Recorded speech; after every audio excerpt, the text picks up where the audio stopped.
AP deputy CM Pawan Kalyan మాట్లాడుతున్నారు. ఇప్పుడు చూద్దాం. న్యూయార్క్ సిటీ మేయర్ కూర్చున్నాడు అక్కడ.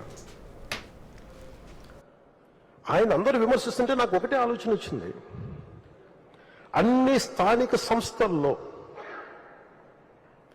వైసీపీ నాయకులే కదా మీరందరూ మేయర్ కానీ సభ్యులు కానీ అన్ని పాలనా వ్యవస్థలు అన్నింటిలో కూడా it is nothing but YCP. 70% పంచాయతీల్లో వాళ్ళే, అన్ని స్థానిక నగర పంచాయతీల్లో మనకి అన్ని నగరపాలికలు అన్ని సంస్థలు కూడా వాళ్ళే. అసలు విజయవాడలో ఉన్న మేయర్ ఏమైపోయి ఫస్ట్ సిటిజన్ అంటాం, మొదటి ప్రథమ పౌరుడు అంటాం కదా విజయవాడకి.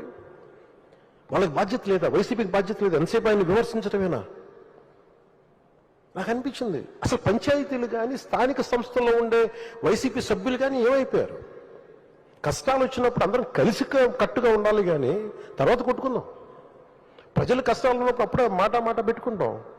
వాళ్ళకి అన్నం పెడతామా, ఆదుకుంటామా, లేదంటే వాళ్ళని కూర్చోబెట్టి తిడతామా పక్కన సహాయపడేవాళ్ళని.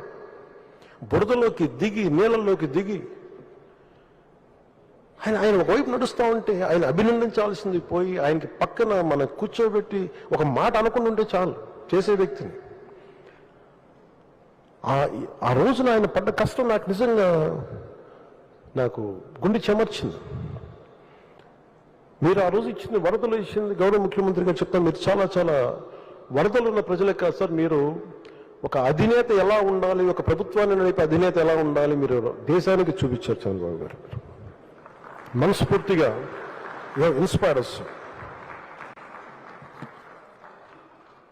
మీకు మాటలు పట్టడం కొత్త కాదు, కానీ మీరు చేసే మంచి పనుల్ని, మీరు చేసే ఈ కష్టాన్ని మేమందరం గుర్తించి మేము మీతో అండగా ఉంటాం.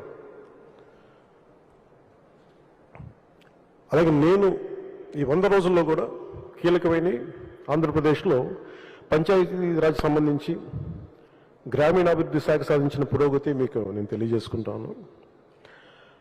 3 అంచెల స్థానిక సంస్థలకు నేరుగా 23-24 సంవత్సరానికి 15వ ఫైనాన్స్ కమిషన్ గ్రాంట్లు 2వ విడత దాని రూపొంది కింద 998.62 కోట్లు విడుదలయ్యాయి. అదనంగా 24-25 ఆర్థిక సంవత్సరానికి ఒక 10 రోజుల క్రితమే తుఫాను ఆ సమయంలో 1076 కోట్ల ప్రతిపాదనలు సమర్పించబడ్డాయి.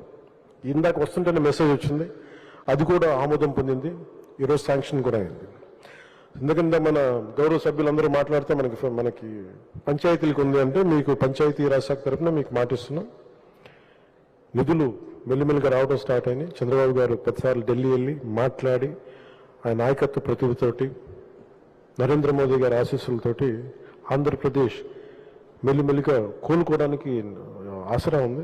దాంట్లో భాగంగానే ఈ రోజున పంచాయతీల్లో నిధులకి వస్తున్నాయి.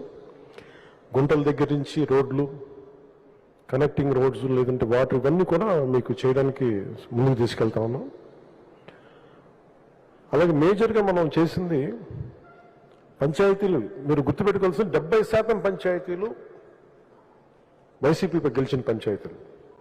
అందులో ఎన్నికలు జరగలేదు అనుకున్నది వేరే విషయం, కానీ ఆ పంచాయతీలకు కూడా ఎన్డీఏ చంద్రబాబు గారి నాయకత్వంలో